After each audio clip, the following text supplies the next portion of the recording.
No DQ Galaxy. I am back.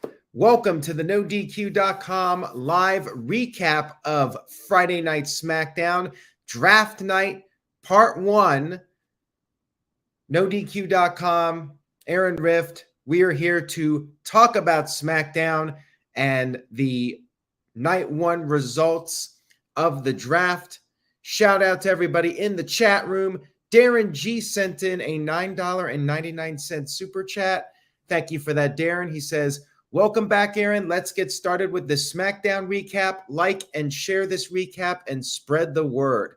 Yes, I very much second what Darren G said. And I would like to give a shout out to good old JM, Jeff Meacham, no DQ veteran, for filling in for me on Monday night and Wednesday night. Much appreciation to Jeff. Follow him, Jeff Meacham Network on YouTube. Now, let's get to SmackDown. We kicked it off with the game, Triple H. Triple H came down to the ring. Well, not the ring. He came down to the stage, I should say. He went over the rules of the draft, and he also said that there's a possibility there could be some transfers in the draft. We'll see what happens with that. I feel like that was mentioned for a reason, and there may actually be a trade. But he gave the first round of draft picks. Now, this is Raw and SmackDown making these picks, and this is one of the negatives to this. They should have announced new general managers. Like, we saw a clip of a door with the Raw logo and a door with the SmackDown logo. The Raw and SmackDown officials are making these picks. Like, who are these people? I think they should also do what they had done a few years ago and have maybe a general manager and then somebody underneath the general manager, have two authority figures for each brand, just to give it a little more depth and make it feel a little bit more legitimate. Just my take. All right. So anyways, Triple H announced the first draft pick, the person from behind the Raw door selected for SmackDown, or SmackDown door, I should say. The person from the SmackDown door selected Roman Reigns, Solo Sikoa, and Paul Heyman. Now, apparently the Usos were not included with the rest of the bloodline because that would just be unfair. Too many people for one pick. So the Usos were not included. Roman Reigns, the unified WWE Universal Champion, he is going to SmackDown, staying on SmackDown. And we got the second pick, which was Cody Rhodes. On Monday Night Raw, Cody is the first Raw pick, which means he could go for that new title, the new World Championship, which I did comment on Twitter. I am fine with the design. It's a hybrid of the World Heavyweight title and the WWE logo championship. There's a logo in the middle. It's fine. I have no problem with it.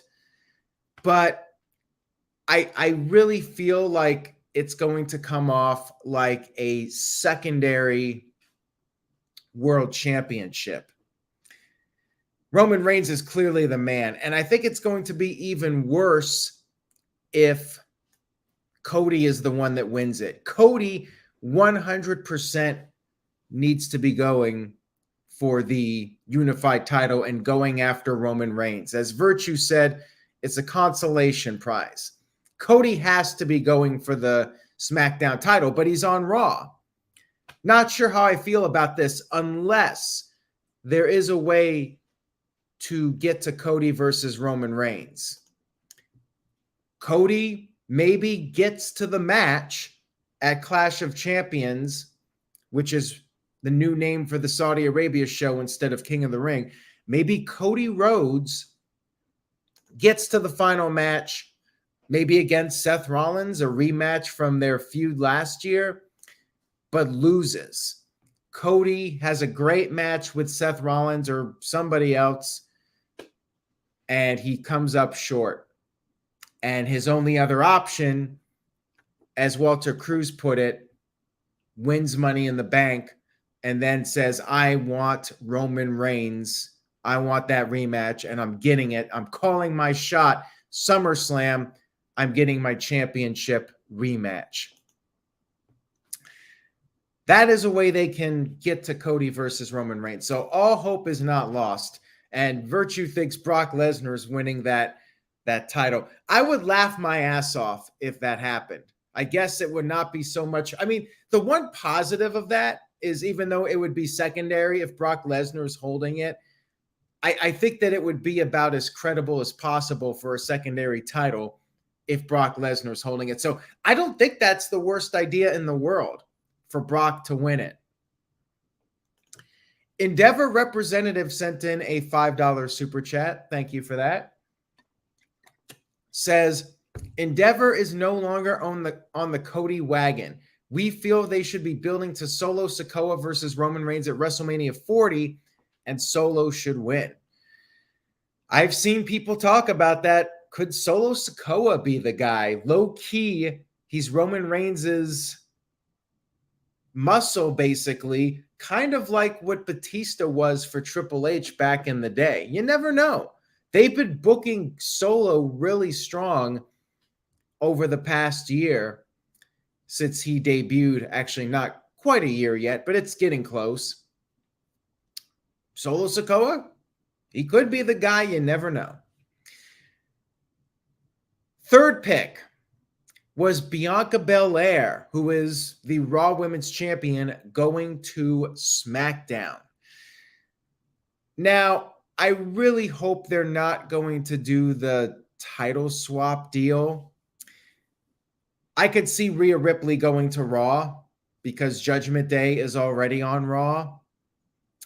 But if they do the stupid title swap again, I'm going to be annoyed. And plus, Bianca's been champion for so long. If she swaps the title, that means she's no longer the Raw Women's Champion. I'm just not a fan of it. If this long reign of Bianca ends because she swaps the title with Rhea Ripley, I'm not a fan. Not a fan. And then the fourth pick was Becky Lynch to Raw. Becky staying on Raw. No surprise, and makes me think all the more that Rhea Ripley is obviously going to be on Raw, and they could set up Becky Lynch versus Rhea Ripley for the championship. Would not surprise me at all. We had the Usos come out to the stage for a promo to hype up the main event tag team title match. They're getting their rematch against Owens and Zayn. Owens and Zayn confronted them on the stage, and Sami Zayn said that he feels he said everything there is to say, brought up how the Usos were not drafted with Reigns, and Jimmy responded by saying they're going to win, and afterwards KO is going to turn on Sami. And yeah, that was the final tease for that. And we also had Bianca Belair cutting a promo. The Raw crew is overseas in Europe right now. So Bianca did a promo from her hotel room. And then we had our first match of the evening, which was Butch versus LA Knight.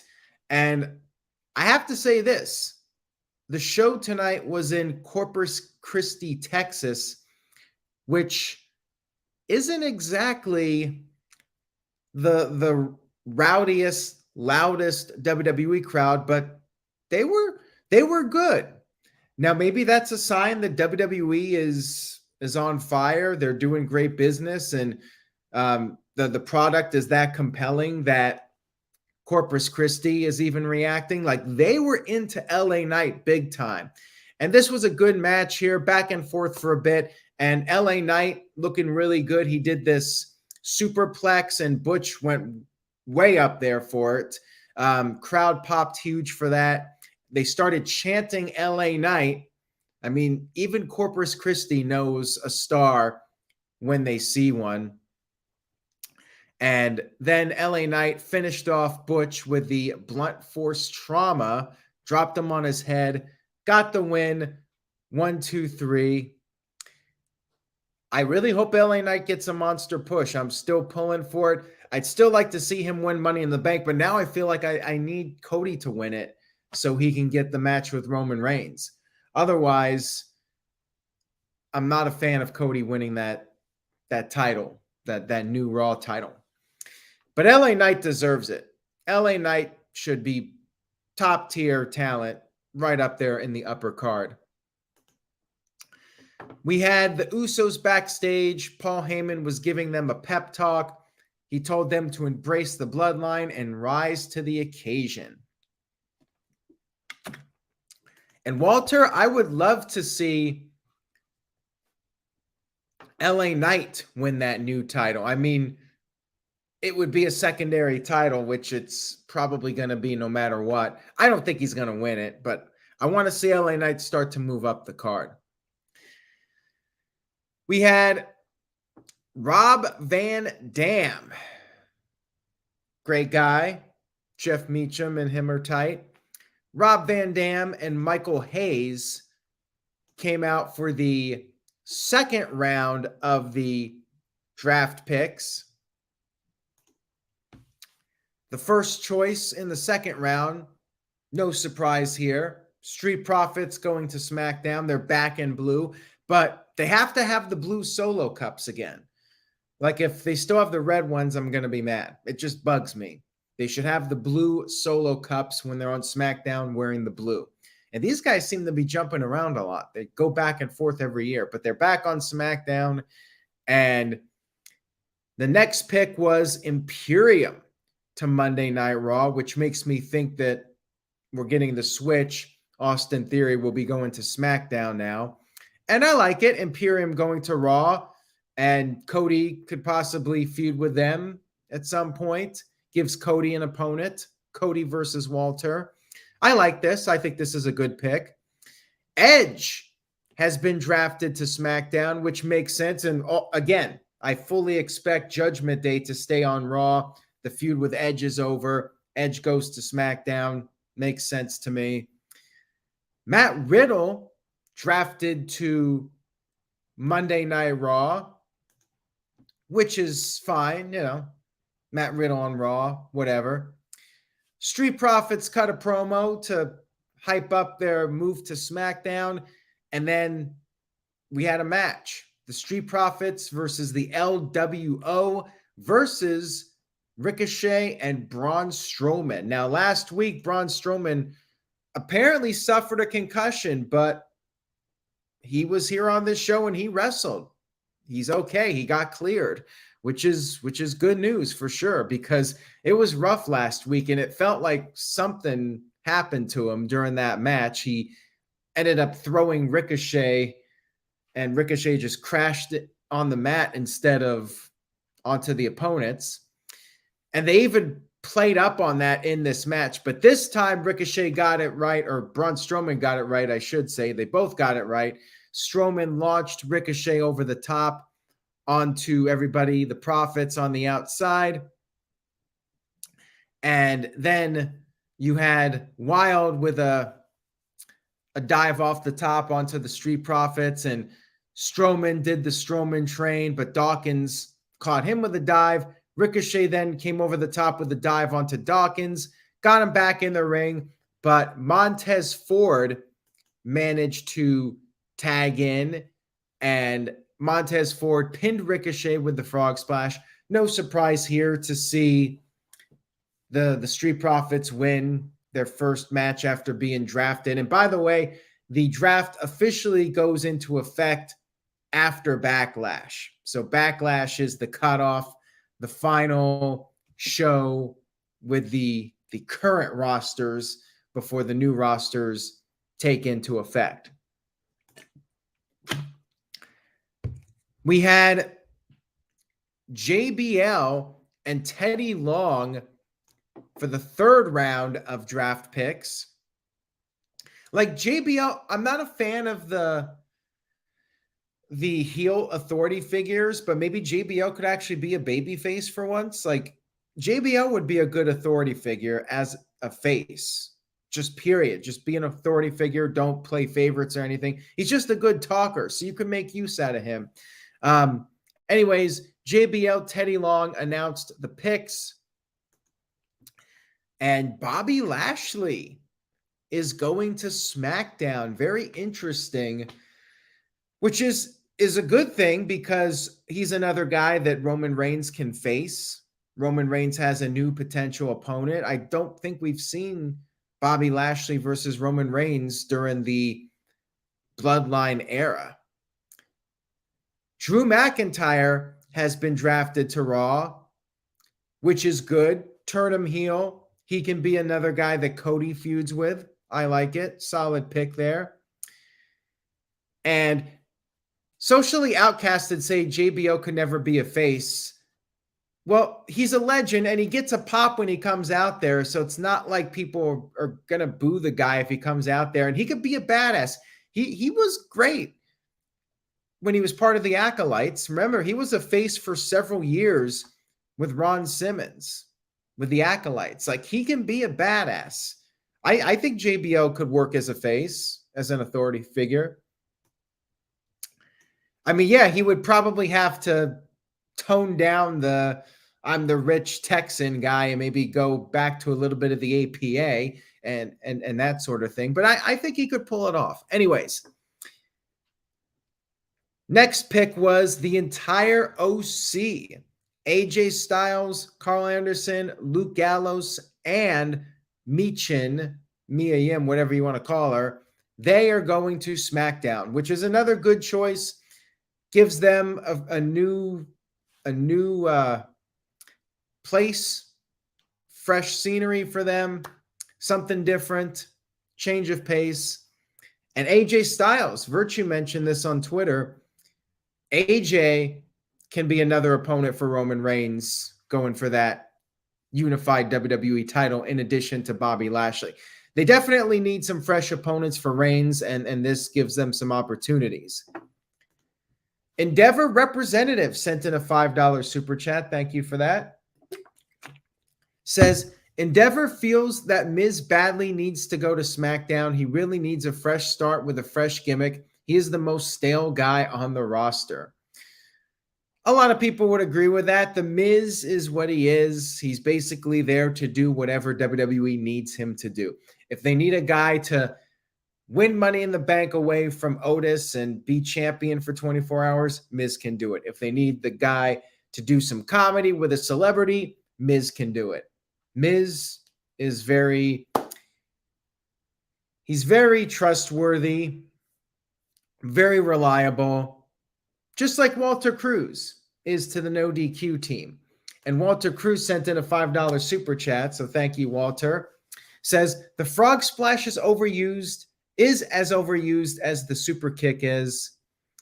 Having said that, damn, Ford's is beautiful. Share this video. Say yes to no DQ. Hashtag stick to my shtick. Ford just does a great job of it, but really, one person should be doing it. That's the problem. Same thing with the super kick. When lots of people are doing it, it definitely becomes watered down. Rob Van Dam did a great frog splash, but he's pretty much retired at this point. And I forgot to mention, of course, they had to have RVD out there to announce Matt Riddle's draft move. Good stuff there. And speaking of Miz has been drafted to Raw. So yeah, it's same thing for Miz, but he's another guy that bounces back and forth, and they just want to have Miz around wherever they need him. And I guess at this point, they feel they need him on Raw. So that's that. We had Zelina Vega versus Sonya Deville. Sonya had no entrance, by the way, so you know what that means. You know what's bad for you when you're facing Zelina Vega and you don't get an entrance. With all due respect to Zelina. I mean, they're trying with her. The problem is she was positioned as a manager or very low on the totem pole for so long. It's tough for people to really get invested in her. Puerto Rico will be a great crowd and they'll cheer for Zelina, but I mean, nobody believes she has a chance, and they're really trying to milk that idea that maybe, just maybe, she can pull off the biggest upset of all time. Like they're really trying, and it'll be a fine match with a good crowd. But yeah, it's tough to get invested in this one. Pretty standard match here, and of course, Zelina won despite Chelsea Green's distraction. Zelina won with a roll-up, which, I mean, if you're going to have her win to build her up as a contender, maybe you should have her win more decisively. Just saying. Like, let her win with an actual finisher so people know that she's truly earned the spot and just didn't get it via fluke. So afterwards, Rhea Ripley attacked Zelina. She attacked Sonya as well. Chelsea Green wanted no part of this. And Rhea went for the Riptide, but Zelina countered it with a DDT. And then backstage, you had Rey Mysterio and Santos Escobar giving Zelina a pep talk. And Rey said that Zelina only needs to believe in herself. And Rey said that he was smaller than any opponent he ever fought. But if you have the heart, you can overcome the odds. Again, they're trying. You got Rey Mysterio, Hall of Famer, trying to back Zelina Vega and make people believe that maybe she'll be the female version of Rey Mysterio and be the smaller person that manages to accomplish things and achieves greatness and becomes a Hall of Famer one day. Don't think it's going to happen, but never say never, right? We had the OC with AJ Styles. AJ Styles is officially back. Good to see him back. And they came to the ring. They were going to cut a promo, but you had the Viking Raiders showing up. However, AJ Styles told the OC to handle business. They did. Magic Killer to Eric. And then AJ Styles said they're just getting started. AJ Styles came off the top with the phenomenal forearm, took down Ivar. OC standing tall now that they're on SmackDown. And then we had the Road Dogg and Shawn Michaels coming out to the stage for the final round of night one of the draft for 2023. First up, Damage Control has been drafted to SmackDown, and I'm thinking to myself, why are they still a faction? Like, their time has clearly run out. But yeah, they're still a group. It's still a thing, and now they're on SmackDown. So there you go. Shinsuke Nakamura has been drafted to Raw, which makes me happy, but they could screw it up on Monday. As of now, Shinsuke will be on the same brand as Rick Boogs. And I think they need to be back together because they were just a great pairing, very entertaining. But I still feel like Boogs is going to end up on SmackDown now. Whatever. We'll find out on Monday. The This Guy Experience sent in a $2 super chat. Says, Ray equals Rock and that promo. Is it too late to be on the review? It's not too late. We'll get you on. Just email me. Let me know your availability. We got the No DQ review this Sunday at 8 p.m. Eastern. So This Guy Experience, if you're available this Sunday, maybe we can make it happen. So thank you for the super chat. And we had the third pick of this final round, the NXT Women's Tag Team Champions. And we had a clip shown of the NXT roster. They were reacting to the draft results. Alba Fire and Isla Dawn have been drafted to SmackDown. Interesting. And I don't think that they were one of the rumored names. So this one surprised me a little bit. And considering they're still the champions, but I guess Chance and Carter are going to get their match for the tag team titles next week. And we could very well probably see a title change. And speaking of NXT call-ups, The fourth and final pick of this last round, Indy Hartwell, who is currently the NXT Women's Champion. Why did she win the title when she's being called up? That's anybody's guess, but she is officially on Monday Night Raw, which makes sense. Johnny Gargano's there. Of course, this is all for now, but Gargano's there. Dexter Lumis is there, so you can kind of reunite them and do the romance with Dexter Lumis and Indy on the main roster. Psycho Jet Black sent in a $2 super chat, says, is Damage Control slowly turning babyface? You might as well at this point, because I think they've run their course as heels for sure. Really, period. But maybe a babyface run could salvage them and give them a new lease on life. So, yeah, if you're going to keep them as a group, I would try to turn them face. Bayley can do the face role, just don't have her do the whole, and I don't think she will, but don't have her go back to the old Bayley like that. That ran its course, and she's doing great as she is now. So turn her face, but give her a little bit of an edge.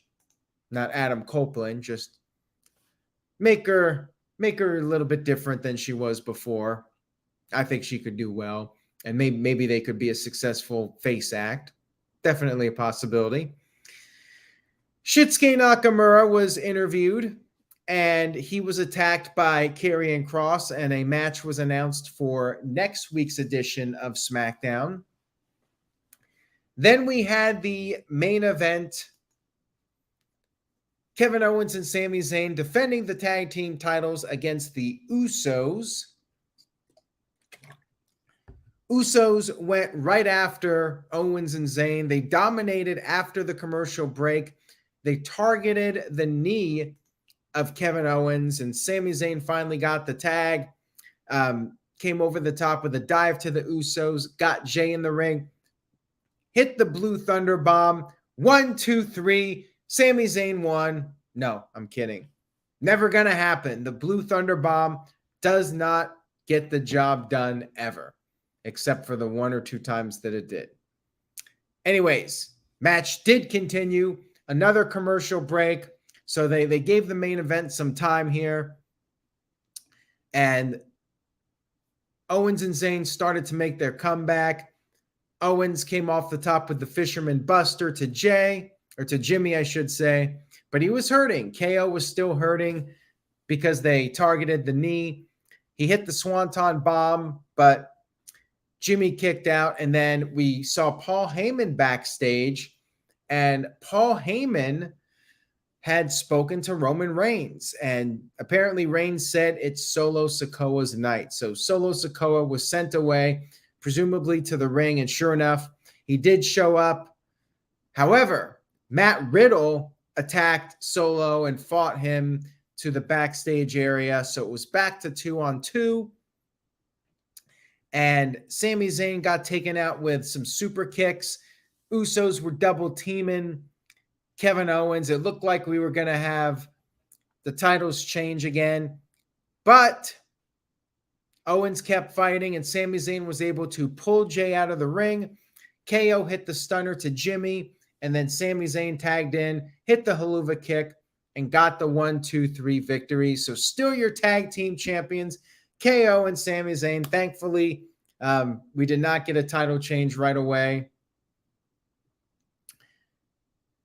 Really solid main event here. I enjoyed it very much, and I'm glad that the titles did not change hands again.